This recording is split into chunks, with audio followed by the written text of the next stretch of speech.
প্রথমে মাছ লবণ হলুদ দিয়ে মেখে রাখবো। এরপর ফোড়নের জন্য জিরে, আস্ত জিরে, তেজপাতা আর কাঁচা লঙ্কা। এখানে নিয়েছি কচু, আলু আর বেগুন, হলুদের গুঁড়া, ধনিয়া গুঁড়া, মরিচের গুঁড়া। মাছ এখানে মেখে রেখেছিলাম। এখন কড়াইতে তেল দিয়ে দিব। তেলটা ভালো মতো গরম হলে এতে দিয়ে দিব মাছগুলো ভেজে নিব মিডিয়াম হিটে। খুব বেশি কড়া করে ভাজার দরকার নেই, এপিট ওপিট করে 2 মিনিট করে ভাজলেই হবে।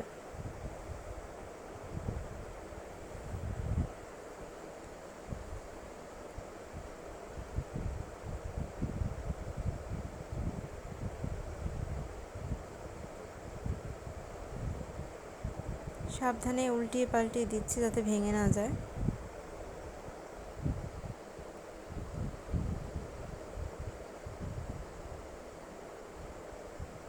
মাছ ভাজা শেষ। এখন ওই মাছের যে তেল আছে ওই তেলের মধ্যে আমি তেজপাতা দিয়ে দিব, গোটা জিরে দিয়ে দিব,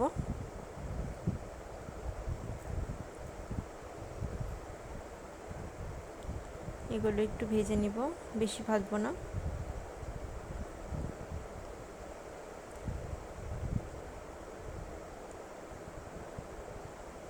ভাজা হয়ে গেলে কেটে রাখা সবজিগুলো দিয়ে দিব।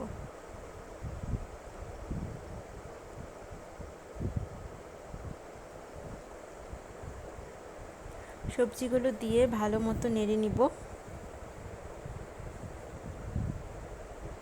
উল্টিয়ে পাল্টিয়ে নেড়ে নিব।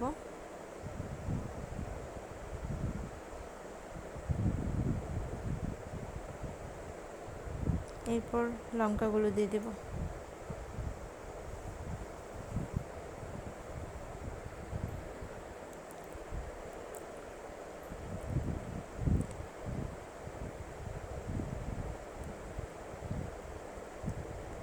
লবণ দিয়ে দিব 1/2 টেবিল চামচ। পরে আবার লাগলে দিব, প্রথমে অল্প করে দিলাম।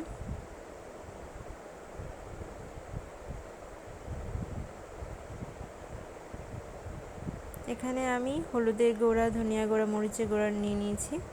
এগুলো আমি অল্প পানি দিয়ে একটা পেস্ট বানিয়ে রাখবো।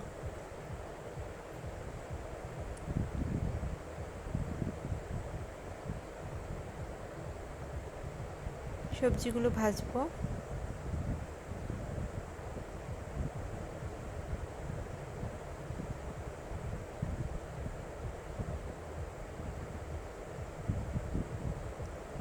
ভাজা হয়ে গেলে মশলা দিয়ে দিব।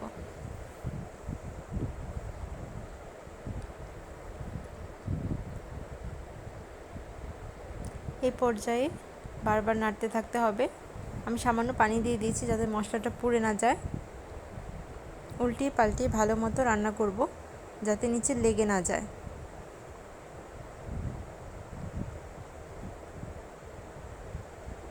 ভালোভাবে কষিয়ে নিব পানি শুকিয়ে আসা আগ পর্যন্ত।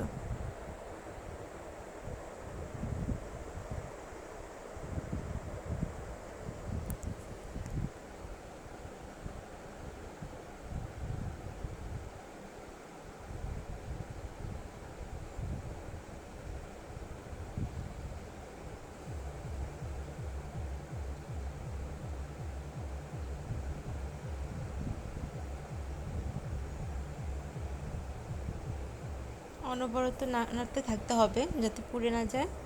ভালো মতো যখন কষানো হয়ে যাবে, পানি শুকিয়ে যাবে, ওই পর্যায়ে আমরা পানি অ্যাড করব।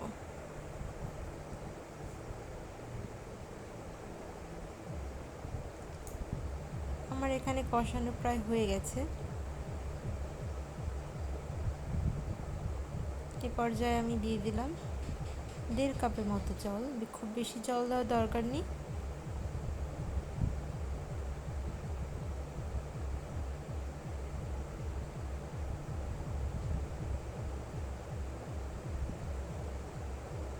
মিডিয়াম হিটে রান্না করতে থাকবো। তারপর মাছগুলো দিয়ে দিব।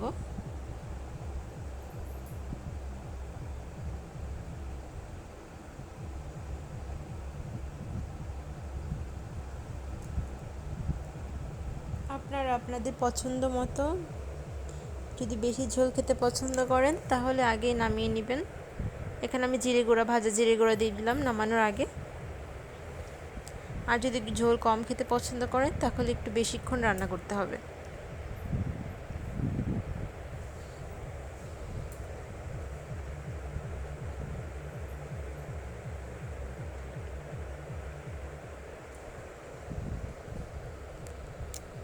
আমার রান্না হয়ে গেছে। ভিডিওটি ভালো লাগলে একটি লাইক দিয়ে দিবেন আর চ্যানেলটি সাবস্ক্রাইব করে দিবেন।